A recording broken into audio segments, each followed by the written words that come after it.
Pozdravljeni v podkastu Od genov do zvezd. Moje ime je Sašo Dolenc in pripovedoval vam bom zanimive zgodbe iz sveta znanosti.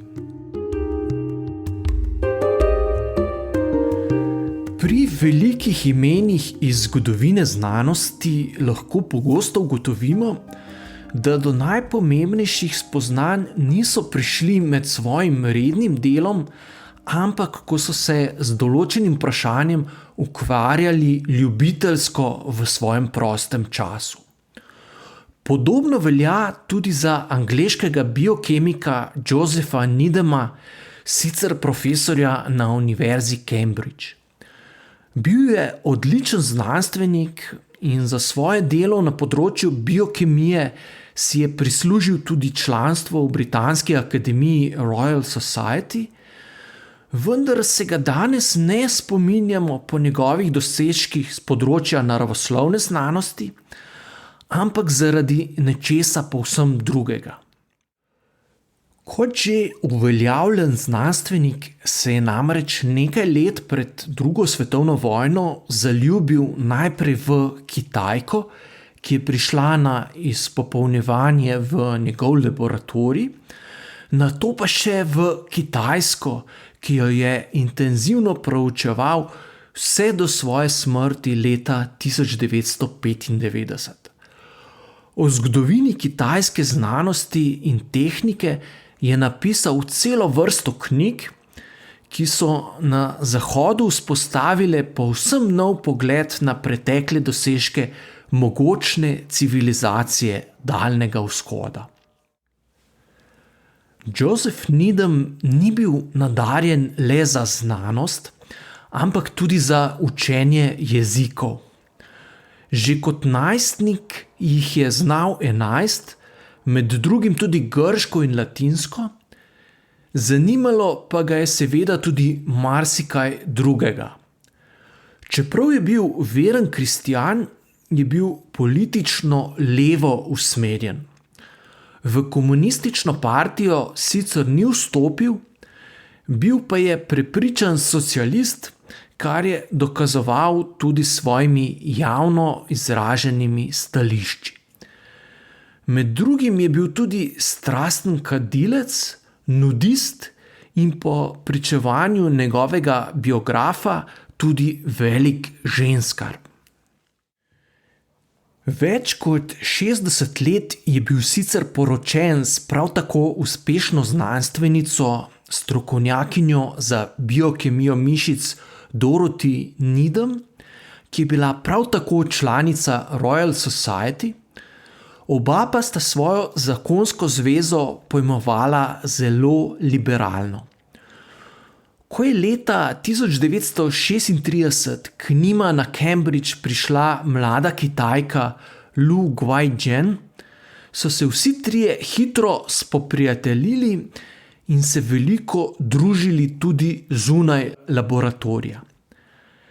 Čez nekaj mesecev sta Lu Guizhen in Joseph postala ljubimca, a Dorothy je vse skupaj le stoično opazovala in ni protestirala, čeprav afere nista skrivala.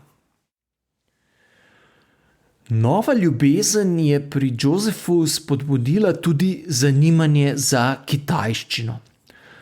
Ko sta z Guizhen prvič skupaj spala, jo je še v postelji ob prižiganju cigarete vprašal, kako se tej razvadi reče po kitajsko. In prav cigareta je bila prva pisemka, ki se je naučil. Kitajski jezik ga je tako prevzel, da je večino prostega časa posvetil prav učenju sprva branja in pisanja pisemk. Ker je bil zelo nadarjen za jezike, je učenje potekalo zelo hitro, tako da je že leta 1938 tekoče bral in pisal v kitajščini. Proti koncu leta 1939 so Anglijo dosegle novice o katastrofalnem stanju kitajskih univerz in inštitutov. kitajski znanstveniki, ki jim je kljub vojnim časom uspelo prepotovati dolgo pot z Daljnega vzhoda v Evropo, so poročali, da Japonci sistematično uničujejo kitajske univerze. Univerzitetne zgradbe so najprej zbombardirali, nato jih pa še dodatno uničili, ko so jih dosegli s kopenskimi silami. Sredi novembra 1939 so se na domu enega od uglednih angleških profesorjev vzhodnih religij zbrali pomembni možje iz Oxforda in Cambridgea, da bi iz ust mladega kitajskega profesorja podrobneje izvedeli, kakšno je dejansko stanje kitajske znanosti.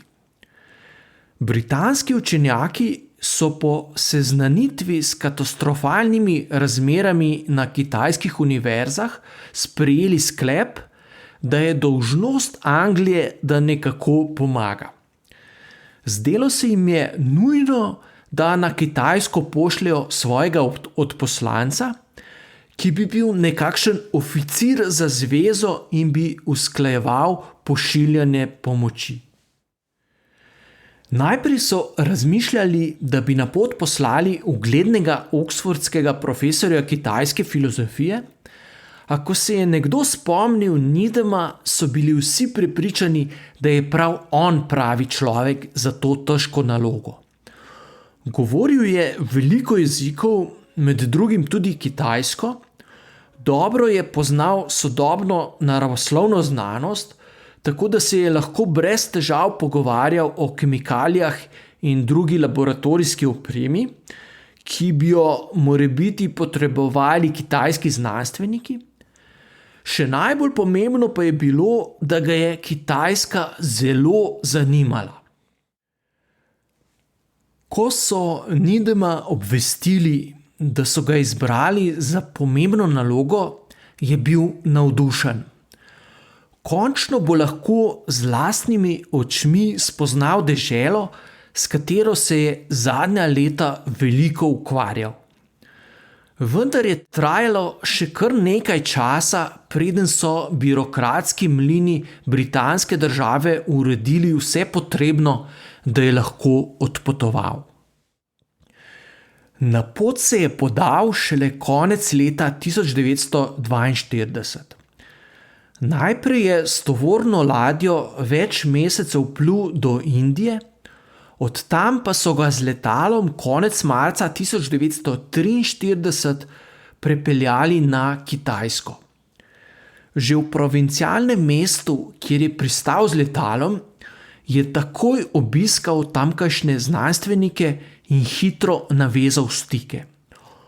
Ob seznanjanju z razmerami v kitajski znanosti pa je hitro začel spoznavati tudi mogočno zgodovino kitajskih odkritij in tehnoloških iznajdb. Do konca vojne je po dolgem in počez prepotoval Kitajsko in obiskal tudi najbolj odročne inštitute ter tamkajšnje učenjake povprašal, ali morda potrebujejo pomoč. Iz Anglije je nato naročal kemikalije, laboratorijsko opremo in literaturo, ki so jo nujno potrebovali v posameznem znanstvenem centru. Med njegovo misijo je na Kitajsko prispelo več ton znanstvene opreme, ki je bila ključnega pomena, da kitajska znanost med vojno ni povsem zamrla. A še bolj kot neposredna materialna pomoč se je kasneje kot pomembno izkazalo Needhamovo sistematično zbiranje podatkov o zgodovini kitajske znanosti. Kjerkoli se je mudil, je poskušal zbrati čim več informacij in literature o kitajski preteklosti. Stare knjige, ki jih je kupoval po odročnih predelih Kitajske, je sproti pošiljal domov v Cambridge, saj se je kmalu odločil, da bo o zgodovini kitajske znanosti napisal knjigo. Ko se je po vojni vrnil v domovino, se je takoj lotil dela. Sprva je načrtoval le eno obsežno knjigo, a njegov projekt enciklopedičnega popisa kitajske znanosti z naslovom Znanost in civilizacija Kitajske se je do njegove smrti razširil že na 17 debelih knjig, njegovi nasledniki pa delo še nadaljujejo. Needham je med drugim ugotovil, da prav iz Kitajske izvirajo mnoge pomembne iznajdbe, kot so recimo smodnik, tisk, toaletni papir in kompas. Vendar pa se kitajska znanost kljub svojim nekdanjim velikim dosežkom zadnjih nekaj stoletij skorajda ni razvijala. Vprašal se je, zakaj na Kitajskem ni prišlo do podobnega napredka v odnosu do raziskovanja in znanja kot zadnja stoletja v Evropi, čeprav so imeli za to vsaj na videz izpolnjene vse pogoje. Needhamovo vprašanje še danes ni povsem pojasnjeno. Sinologi se bolj ali manj strinjajo, da se je Kitajska tako počasi razvijala, ker tamkajšnja družba ni čutila potrebe po neprestanem izboljševanju in iskanju novega.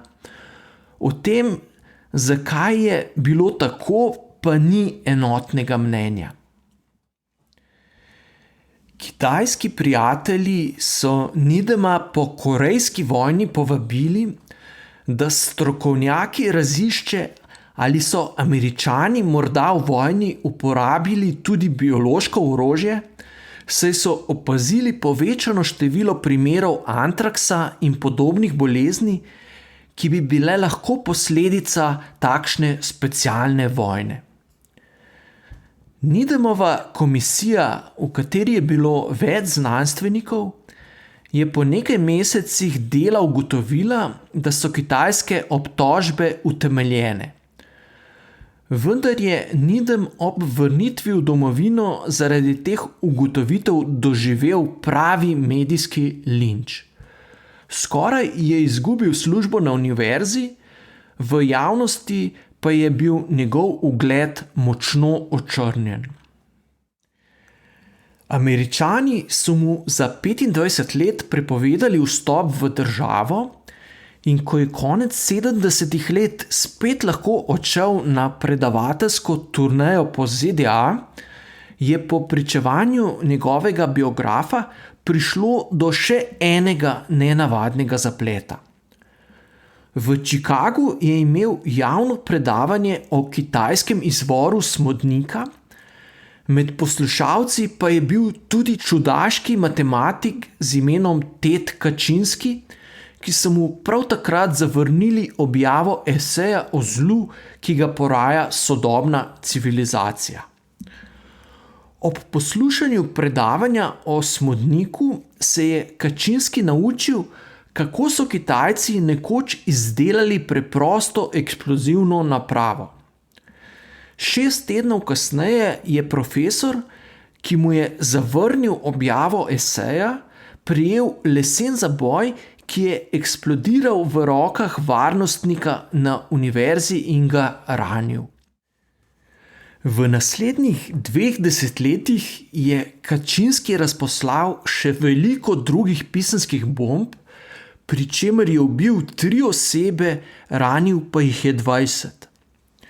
FBI ga je v majhni koči nekje v odročnih ameriških hribih izsledil šele leta 1996. Ko je Needhamova knjiga o zgodovini kitajske znanosti dosegla velik uspeh, se je tudi njegov ugled v javnosti povrnil, za svoje dosežke pa je prejel tudi pomembno odlikovanje angleške kraljice.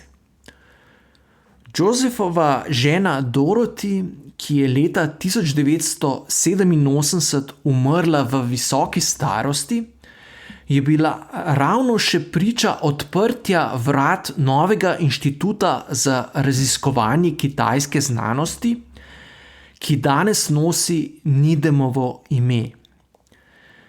2 leti zatem se je Joseph poročil z Lu Guizhen, ki je kar 51 let čakala na ta trenutek. Danes so že vsi trije pokojni in njihov pepel je skupaj raztresen na vrtu Needhamovega inštituta v Cambridgeu.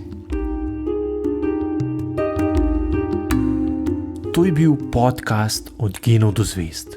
Moje ime je Sašo Dolenc in z novo zgodbo se vam oglasim že kmalu.